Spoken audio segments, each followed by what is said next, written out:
왕 선생님, 안녕하세요. 예, 잘 있습니다. 예, 네, 요즘에 최근에 소문을 들어보니까 윤석열 대통령이 이제 미국에 좀 가서 방문을 할 예정이라고 하더라고요. 지금 그 온 국민들이 거의 다가 대다수가 지금 걱정을 많이 하고 있죠.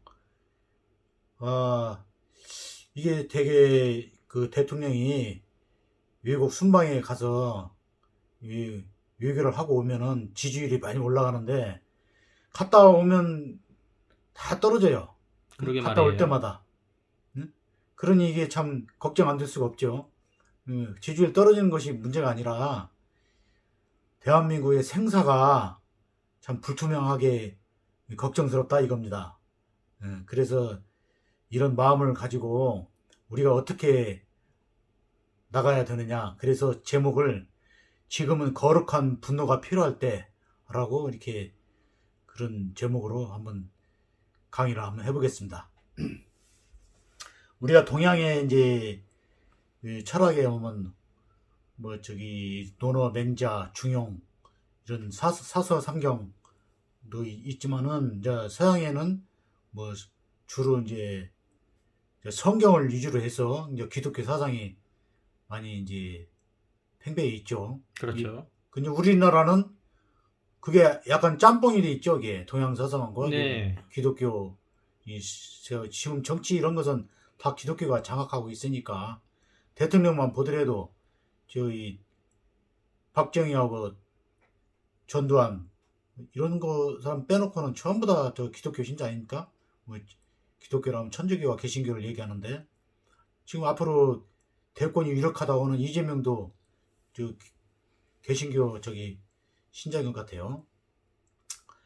자, 그러면 이제 동양에서 이제 그 이 성품이라든가 이런 것을 이제 한번 비교해 보면 논어에 보면은 이제 그 호인자, 호불인자, 오인자, 노불인자, 맹자에 수호지심, 사단에 나오는 수호지심, 네, 중용에 나오는 그런 거하고 성경에 보면은 이제 사랑, 응? 원수를 사랑하라. 뭐 그다음에 또 70번에 7번씩 용서하라. 네. 근데 이런 것들이 이제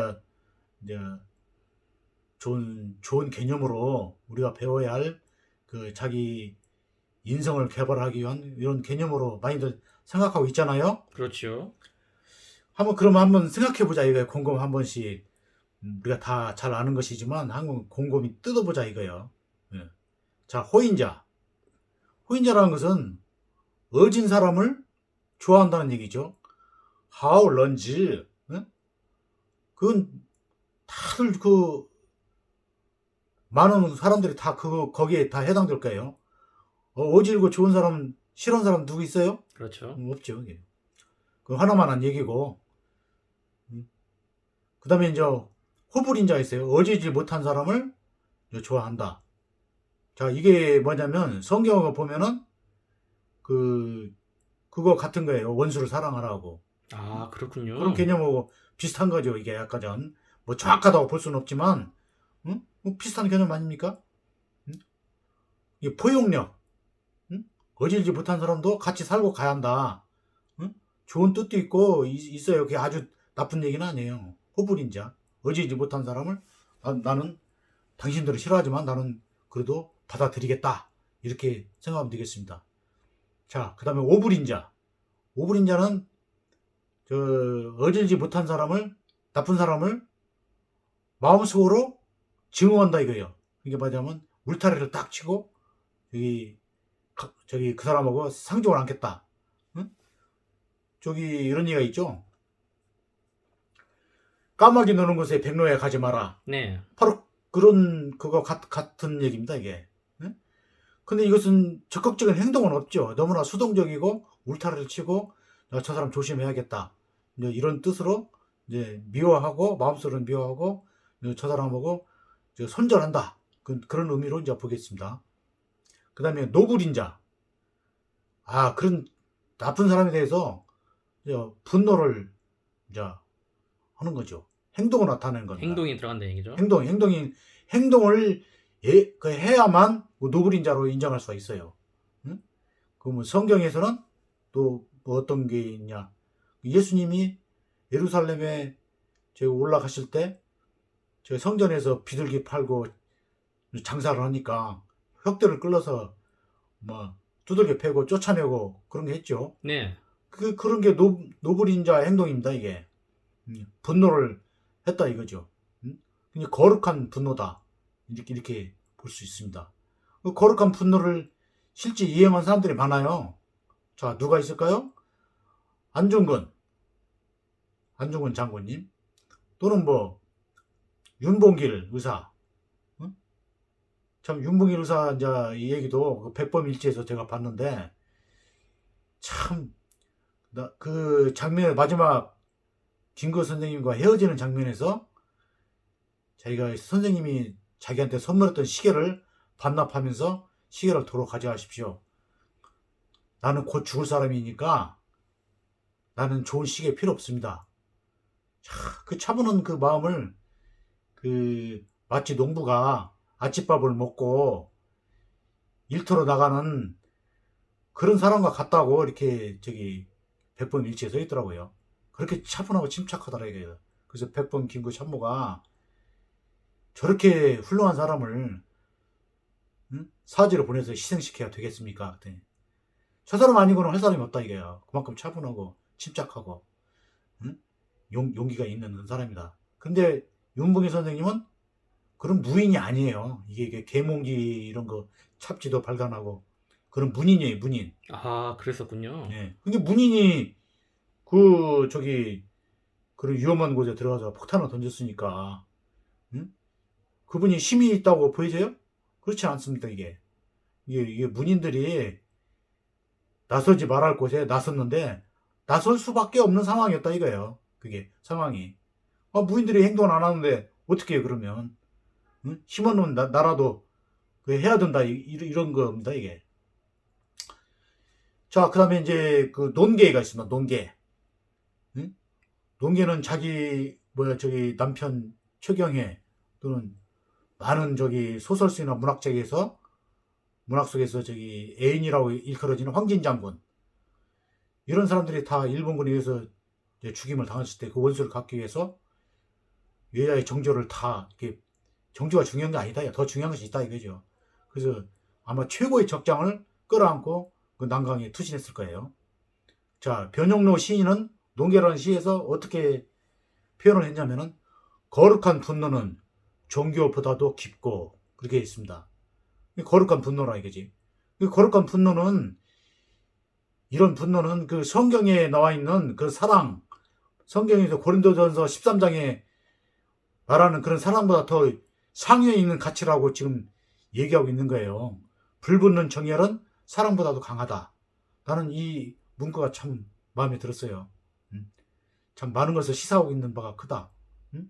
고린도서 13장에 뭐라고 했어? 사랑은 오래 참고 시기하지 아니하고 실투하지 아니하며 모든 것을 참으며 모든 것을 바라며, 뭐 이런 내용이 있죠. 그렇죠. 그 다음에 또 불의를 기뻐하지 아니하고, 응? 불의를 기뻐하지 않는다. 그것도 참 우리가 오불인자에서 뭐라고 했죠? 싫어하는 거죠. 그 불의에 대해서 어지지 못한 사람을 싫어하는데 기뻐하지 않는다. 너무나 소극적인 그런 표현 아니겠어요? 너무나 소극적이죠, 이게. 그렇죠. 근데 이것이 막 그냥 대단한 사랑의 대정의를 한 것처럼 얘기를 하는데, 저는 이 대목에서 많이 생각을 해봤어요. 그런데 이런 것들이 행동하지 아니하고 그런 사랑의 품성이만 그친다 하면 그 사랑이야말로 정말 그 형이하학적인 그 가치가 약간 떨어지는 것에 불과합니다. 그리고 원수를 사랑하라.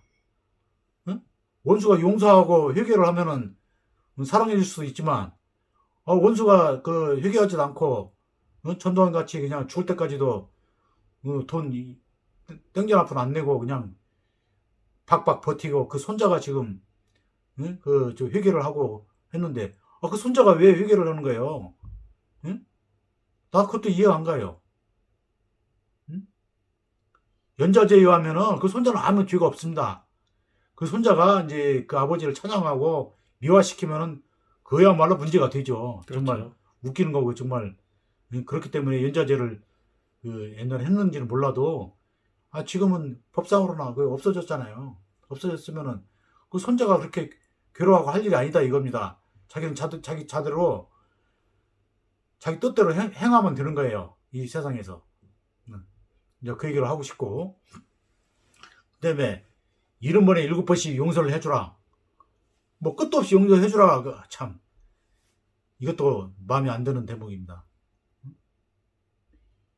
용서를 구하는 자고 앞으로 그런 행동을 하지 않으리라고 이 판단될 때 용서가 가능한 겁니다. 그렇죠. 자기는 하나도 그 잘못한 것이 없다는데 그리고 거짓말을 밥 먹듯이 하고 응? 그런 사람을 용서를 계속 해줘야 되는 거예요? 나는 그거에 대해서 좀 정말 못마땅해요. 그래서 지금은 분노할 때다. 지금 미국 가서 우크라이나에 포탄 뭐 50만 발 그 지원하는 것 때문에 공식 그걸로 지금 구두적으로 미리 선언을 한 상태고 거기 가서 또 그것 이외에 또 무엇을 할지 몰라요. 근데 그게 왜 지금 우리한테 안 좋냐면은 러시아는 우리하고 바로 국경이 지금 연달아 있습니다. 두만강 그 건너편이 지금 러시아예요. 러시아고 그 자원이 풍부하고 그 우리가 그 사이를 좋게 잘 지내야 되는 그런 대상입니다. 근데 지금 러시아에서 뭐라고 했어요? 전쟁 개입으로 간주하겠다고 그러잖아요. 네, 적성 그렇죠. 국가로. 응? 그럼 러시아하고도 이제 저기 무역 관계 이런 것이 다 끊어져 가지고 나중에 이제 곤란한 지경에 빠지는데 이게 또 이 중국도 건드려 놔 가지고 이 북중러 이게 동맹 관계가 또 강화될 것 같아요. 그가 되면은 한일 미가 이게 저희 대립이 돼가고 신냉전 구도가 형성이 돼가지고 언제 어디서 지금 전쟁이 터질지 모르는 화약고 상태다 이겁니다. 나야 뭐 살 만큼 살았으니까 지금 뭐 죽어도 뭐 이한이 없지만 우리 자식들 또 우리 손자들 얼마나 억울해요. 응? 내용도 모르고 죽게 생겼다 이겁니다. 응? 7살짜리 5살짜리 꼬맹이들이 응? 안 죽는다고 보장할 수 있어요? 전쟁에 우리가 우크라이나 사태에서 저기 전쟁에서 봐서 알겠지만 여자고 뭐 저기 어린이고 늙은이고 소용없잖아요. 그냥 떼죽음 당하지 않습니까? 응? 이런 저기 지금 옛날은 평화를 걱정했는데 지금 전쟁을 걱정해야 할 그런 시점에 와 있습니다. 그래서 우리는 그런 그 국힘당 일당들과 그 한국에 남아있는 일본 외구 잔류 세력들, 응? 그 다음에 이 못된 행보, 이런 거에서 정말 분노를 해야 됩니다. 거룩한 분노를 해야 합니다. 그냥 분노가 아니라 거룩한 분노를 해야 될 때가 온 것입니다. 어떻게 하냐? 오불인자가 해갖고는 안 된다 이겁니다. 오불인자는 마음속으로만 나 거기에 그놈들하고 어울리기 싫어. 까마귀 노는 곳에 내가 백로가 어떻게 갈 수 있겠나? 뭐 이런 수준에 머물러서면 안 되고 안중근, 윤봉길, 논계, 응? 그 흉내라도 내야 된다, 내야 된다 이겁니다. 응? 우리 정말 정신을 바짝 차리고 이 시대를 저기 무사히 넘기면 또 좋은 시절이 오지 않을까 생각이 되는데요. 지금 북에서는 지금 각종 그 미사일들이 첨단을 다 내딛고 있어요. 지금 바다에서 핵 어리가 돼 있었고 이스칸데르 이 미사일이 가다게 꺾이고 하는 그런 이스칸데르 KN-24, 23 뭐 이런 미사일들 나와 있고요. 그 다음에 이제 바다 속에서 쏘는 거 SLBM 그런 것도 돼 있고 그 다음에 공중에서 한 800m 상공에서 터지는 그런 핵탄 이런 것도 각종하고 실어 나를 수 있는 그런 공격 무기 미사일도 다 이렇게 다양하게 돼 있지만은 핵도 이제 소형화돼 있어가지고 쪽집게로 그냥 원하는 곳에 일개 면 정도만 날아가는, 일개 면이라면 또 그게 또 작은 것도 아니에요. 어마어마하게 큰 면적입니다. 그거 이제 날려버리는 그런 전술 핵탄 기준이 히로시마에 떨어진 것을 기준으로 합니다. 그래서 이상을 전략 핵탄이라고 하고 그 이하를 전술탄이라고 하는데, 전술 핵탄이면 안 무섭습니까?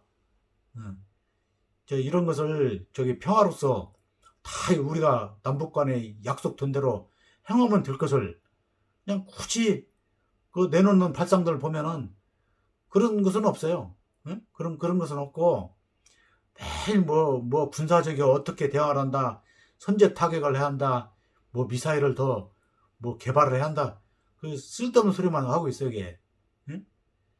일단 쏴서 이렇게 전쟁이 터지면은 그 북이 이제 재래식 전략에 그동안 개발을 않고 핵만 주로 했다. 그래서 우리가 재래식이 더 훨씬 우수하니까 뭐 능히 이길 수 있다고 그러는데, 참 그 무식한 소리죠, 그게. 응? 어마어마한 무기를 다 때려버리면 끝나버리는데 그 재래식 무기가 우수하면 무슨 소용이 있냐고. 응? 그리고 북에서는 그것을 이제 핵무력과 경제에 그 병진 약진이라고 그래. 병진. 이게 양쪽으로 한다 이거지. 왜 그러냐면 핵을 갖다 해서 핵무력이 완성이 되면은 이제 침략을 막아낼 수 있기 때문에 거기에 들어갔던 그런 노력이나 돈 이런 것으로 이제 경제에 집중할 수 있다는 것을 이미 10년 전부터 그 추진하고 있었어요. 그럼 재래식 병력이 약할 수가 있겠죠. 그렇지만 이게 핵 무장이 뭐 미국보다 앞선 것들이 극초음속 미사일. 응? 우리가 서양 놈들한테 당했던 것이 뭐예요? 처음에는 병균 이런 것들 때문에 많이 당했다 이겁니다. 특히 인디안 같은 경우는 수천만 명이 뭐 패스트, 뭐 이게 장티푸스, 콜레라 이런 것들을 병균에서 진 거예요. 그냥 하루에 3,000명씩 죽어갔다고 이게 써 있는데 얼마나 그 공포에 떨었겠습니까? 응? 서양 사람들 중세 때 아주 더러웠어요. 아주 이 쥐 같은 거 잡아먹고 그래가지고 패스트가 유행해갖고 뭐 인구가 뭐 3분의 1로 줄었다는 얘기가 있어요. 이게. 예. 그러니까 그 반작용으로 의학이 지금 발달한 거예요. 의학이 발달해가지고 양산계라는 것도 건물 기술은 발달해 있는데 거기에 대한 이런 방제 시설이라든가 하수도 시설 같은 것이 미비되어 있기 때문에 위에서 그냥 어물을 갖다 막 더 끼얹어 버리니까 그 양산을 쓰고 가는 거예요, 이게. 응? 향수 같은 것도 몸이 막 더럽고 그러니까 나한테 가까이 오지 마. 뭐 이런 거라고. 나한테 가까이 오지 마. 그런 게 부정적인 의미로 시작되는데 지금은 참 돈 없는 사람은 좋은 향수 못 쓰죠. 자, 이 서양 사람들이 또 이 무기에 많이 당했어요. 중세 때만 해도 이게 징기스칸이 유럽을 침공했을 때는 유럽 사람들하고 이게 게임이 안 됐어요. 특히는 이제 말 타는 기술도 이제 뛰어나고 그 말이 조그만데 강해요. 예. 그 몽골 말이 크지 않았습니다. 또 칼도 이렇게 곡선으로 이렇게 돼 있잖아요. 이렇게 곡선으로 돼 있잖아요. 그래갖고 이 칼로 이렇게 치기 좋고 이게 배기 좋게끔 돼 있어서 이게 그 유럽을 이렇게 정복할 수 있었던 거거든요. 근데 이제 그 뒤로 이제 서양에서 이제 뭐 똑같은 대포인데 거기는 철제 대포, 여기는 청동으로 만든 그 대포가 있고 사거리가 차이가 나죠. 그래서 아편 전쟁 이런 때부터 이 대포에 다 밀린 거예요. 배 타고 다니면서 먼 거리에서 쏘고, 저쪽 가만히 있으면 또 달라붙고, 여기서 저 청동 대포로 쏘면 멀찌감치 뒤로 물러나고, 이게 뭐 어떻게 해보지를 못하고 다 당한 거거든요. 무기에서. 지금은 뭐 중국이나 조선 이런 데서는 전부 다 이 무기가 미국 재래식 무기나 원자력 무기나 핵탄이나 이런 것이 다 맞먹는 상태로 올라와 있습니다. 전쟁 이제 붙어봐야 이제 길고 짧은 것은 대봐야 아는 것이지만 하여튼 그런 높은 수준에 올라와 있기 때문에 이 공멸이에요, 공멸. 이게 핵전쟁이 벌어지면은 이것을 그런 전쟁을 부추기는 호정광들에 대해서 지금은 거룩한 분노를 할 때입니다. 행동으로! 예, 이상 마치겠습니다.